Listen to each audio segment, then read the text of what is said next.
What's up, guys? My name is Ty Blunt, Dorm Room CEO. Today I'm going to talk to you about how to rapid prototype to get your Kickstarter off and launched.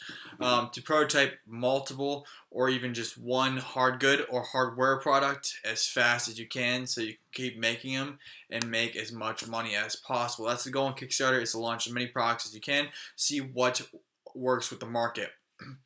Personally, I believe that you should get your hands dirty in your first prototypes. First off, check and see if it will work. And that kind of leads to a backbone of the product, thinking, I know this can work, even after, if sometimes some products take years to make, so it helps out in the end.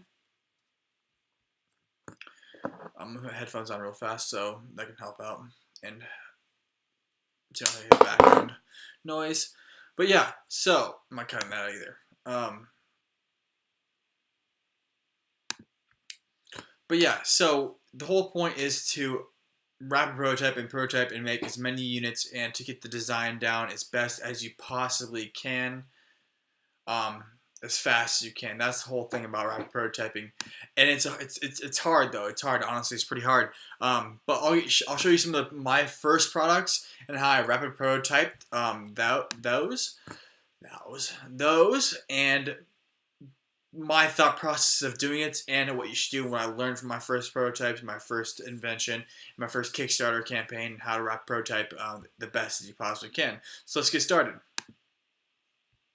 So right here is my first prototype I ever made. This is my dorm room, like first prototype dorm room, using bolt cutters, tin snips, and a soldering iron.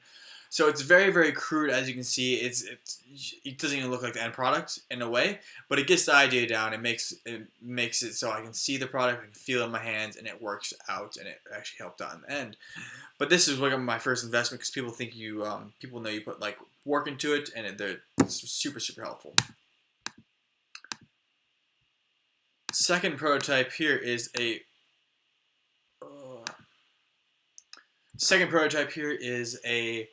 all plastic design. So I took a CAD drawing to make this, and it's completely plastic. This has got the idea down, and the shape down, and the functionality down. This is extremely, extremely helpful in the next steps, so you can feel and touch something that you want to make. Next, we added the metal components in here to see what it looks like and how it feels and how it works when you are building it and working on it and really feeling it and using it. So that was very important. It also showed that we had some flaws in the design and we needed to fix. Here's the next prototype. This really showed us that our flaws that we fixed worked great. And this actually is the end. It's the end. This is the final prototype design, more or less. Obviously, we changed a lot, but this is the final prototype design. And it gets the whole aspect of this product in it. It looks the same. It feels the same. These are all 3D printed tools, so they're all plastic tools, but you can feel it, you get the idea, you get the gist of these tools and how to build it, which is incredible, super, super helpful. Now we built the next prototype. This is a fully functioning aluminum prototype. So instead of going to mass scale, we got these aluminum molds done. Instead of paying that $30,000 for the tooling costs, we did this on a shorter budget. So this cost me $1,500 for this one, and $1,500 for the next one, so I'll show you. But this got the idea, and it made sure that all the right facets, the fittings were all working out, and everything worked out really good. Then we had some problems here. So these holes, those are a problem, and the tolerances wouldn't work up. So we fixed that.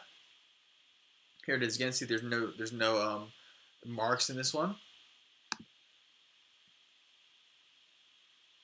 And then we got to the final units, which is the completed prototype. This is the 100% one that's working.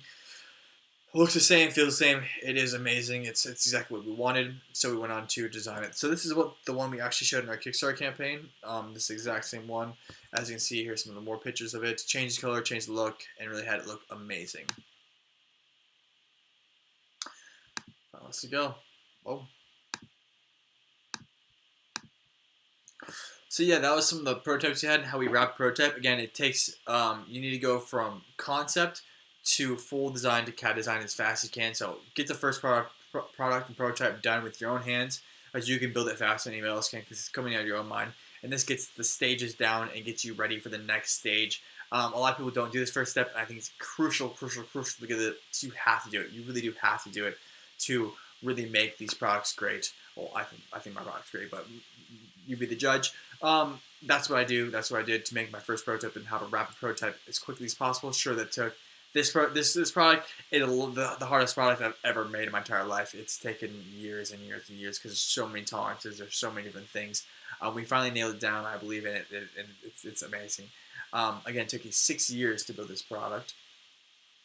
From each stage is incredible. How long it took. That's why you need to start rapid prototyping as fast as you can and learn from my mistakes in my first prototype, my first product. Do something easier, something easier. This is so nitty gritty and down to millimeters that it's very, very hard to manufacture and end.